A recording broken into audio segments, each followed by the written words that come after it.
Hi, I'm Chris Rose with Dyke Mortgage, and today I have Candis Carmichael from Berkshire Hathaway Home Services Florida Properties Group.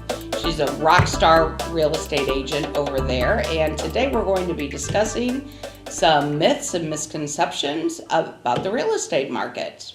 Thank you for having me today, Chris. Really appreciate being here. So I'm sure that a lot of the myths that you get come from when you're working with buyers and they need to get pre-approved and all that for their mortgages, right? Yeah, absolutely. And so one of the most common things I think I've heard from anybody is, I don't need a realtor.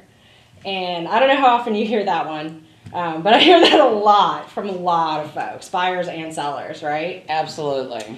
And what I always tell people is you don't need a real estate agent, you don't need a realtor, but you should have one. It's always good to have somebody who's in your corner and who's advocating for you.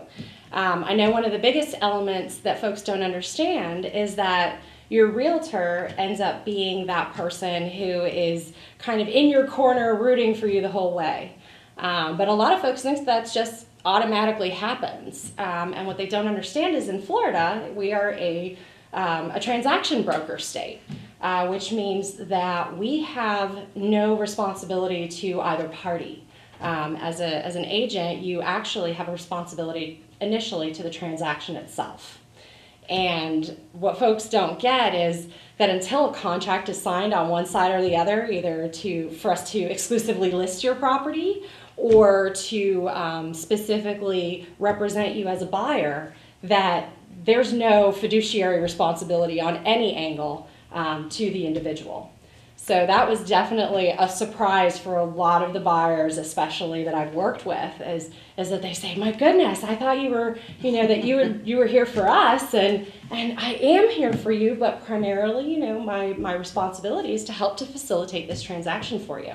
That's great, Candis. It's always good to have an advocate in your corner. Absolutely. I agree 100%, and I think that that's probably one of the most critical elements for an agent.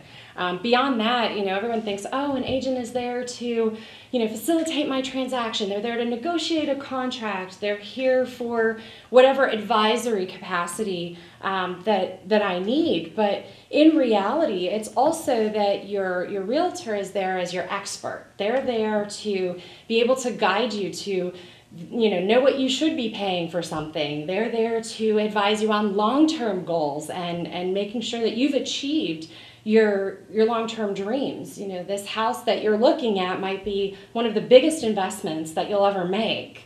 And it's a very emotional investment, which makes it a very different experience. And everybody has a financial advisor, which is great for your dollars and cents, right? But you don't have a long-term goal advisor. And that's kind of what your realtor acts as, is they're there to make sure that your investment in your home and in your dreams is going to achieve that long-term goal and aspiration that you have for your family. So another myth I've come across is Zillow and Realtor are the same thing. I wish they were. I don't discredit sites like Zillow, Realtor.com. I think those all serve a very, very strong purpose in the market to help to educate the buyers and educate sellers and give them kind of that jumping off point when they have a conversation with their realtor.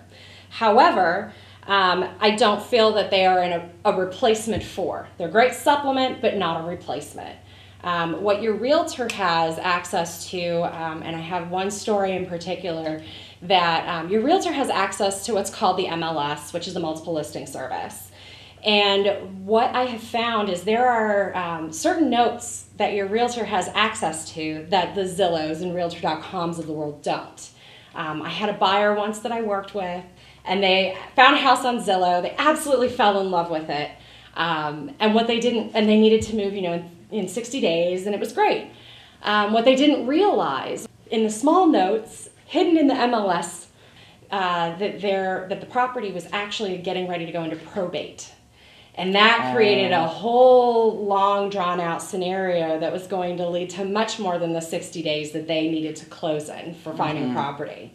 And so it was a little heartbreaking for them to fall in love with a property that just wasn't going to meet their deadline in terms of timing. So we had to go back to the drawing board and find them something else.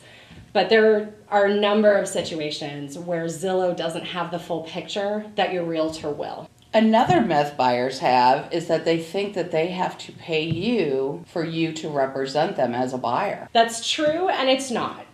It ends up being something that if you have a buyer agreement, a buyer is committing that you're going to, as a realtor and as a representative, that you will make a certain percentage that's been agreed to. Now, where that money comes from is not always from the buyer's pocket. In reality, what ends up happening is that number is typically somewhere in the ballpark of what would be expected on the seller who's listing the home. And they will have agreed to a certain percentage to pay the realtors on both sides of the transaction. And so the bottom ultimately comes from the seller. The only time a buyer pays a realtor is at a time that if you have a difference in the percentage of commission between what's being offered by the seller versus what has been agreed to in that agreement, or you'll find that it's also in a situation where, for a lot of times, for example, a for sale by owner, where the sellers are not using an agent and they're not honoring a commission at all, at which point the buyer would then be responsible under their buyer broker agreement to pay the realtor their commission out of closing costs. Either way, it is not an out-of-pocket expense for the buyer, and it's not an out-of-pocket expense for a seller. It is always going to come out of those closing funds at the end of the deal, and it's counted against your bottom line.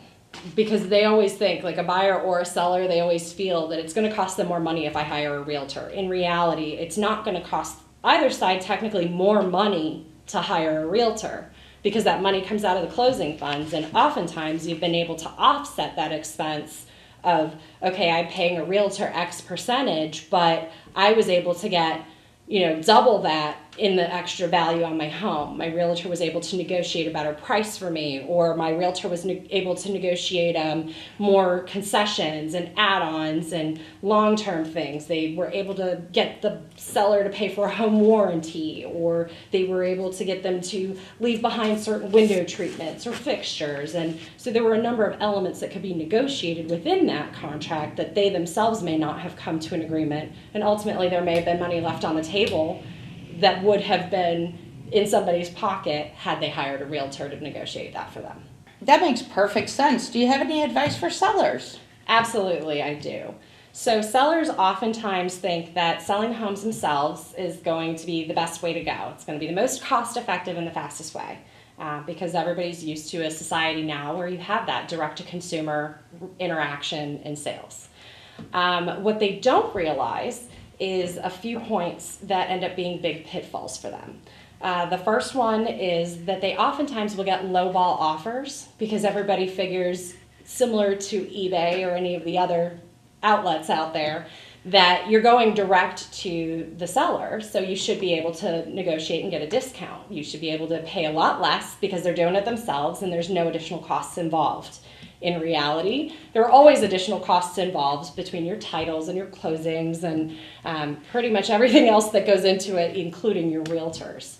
The other thing that they fail to realize is that there's always a lack of promotion. I know everybody thinks everything's on Zillow.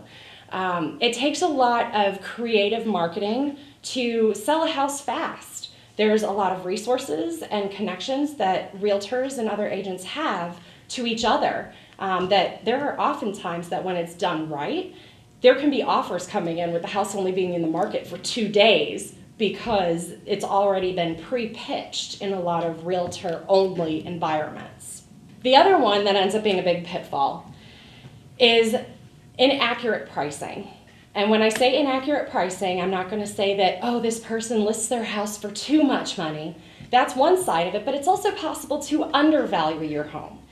And then you end up losing out on a higher value. You should be able to get top dollar for your home, and that's what your realtor's really there to do. They use their industry knowledge. They have access to a number of resources that can provide that analytical information to make sure that you have right-priced your home in the existing market. Great highlights. What about renovations? What are your thoughts? I love renovations. Personally, I think it's a great opportunity to customize your home. But I only think that they're worth doing when it's your home. In reality, a lot of times you'll find people that will put in a $40,000 pool right before they're about to sell, and they don't realize they're not getting $40,000 added to their sales price. They might get an extra 20. It just depends on the market. So in reality, I'm a huge advocate of renovations. Do them when you move in, make the house your own and customize it. But ultimately, don't make renovations right before you sell it just because you think it's going to add value. What it may do is it may shorten your turnover and make it that your house sells faster.